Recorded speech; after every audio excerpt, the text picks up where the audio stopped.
You ask about what do we do for self-regulation? Well, one of the things that we do for self-regulation is music. But what kind of music do we listen to these days? So it's a wide variety, wide myriad, depending on. Well, there isn't a whole lot of nice, calm, quiet church music, right? Why is that important? Well, it's important because it helps us regulate ourselves. You asked for what's my one of my quick fixes for anxiety. It's a piece of music sung by either the Tallis Scholars or the 16 called Miserere by Allegri, right? Beautiful. 12 minutes piece. Long. Sorry? Absolutely. And the high C that Mendelssohn put in there is fantastic. It's a wonderful work wonderful of art. Piece of music. It's 12 minutes long.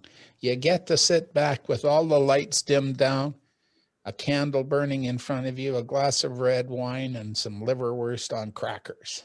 Yeah.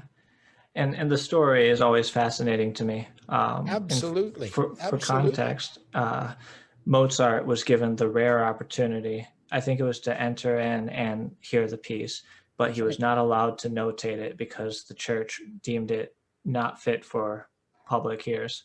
Yep. And Mozart listened to it once. I think he was a single digit. He had a photographic memory for music. Yeah. And he just wrote it down.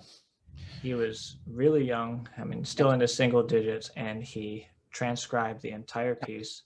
And then later, Mendelssohn was working on it, and he made a few adjustments or a few mistakes or something like that, and that's where the high C came in.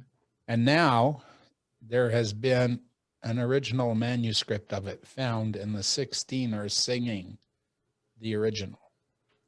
Mm-hmm. And it is equally as lovely.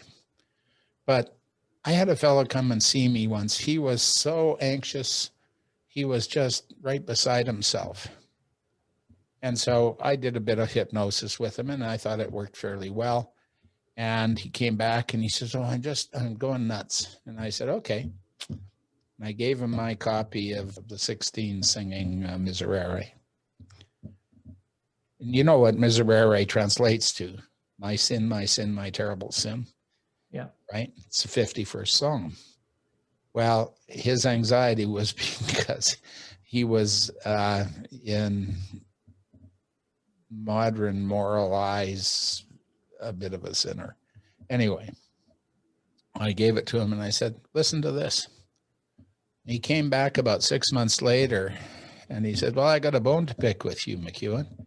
I said, "Why?" And he says, "Because I have now worn out 3 CDs of Miserere and my staff won't talk to me because I play it constantly in the office." Wow.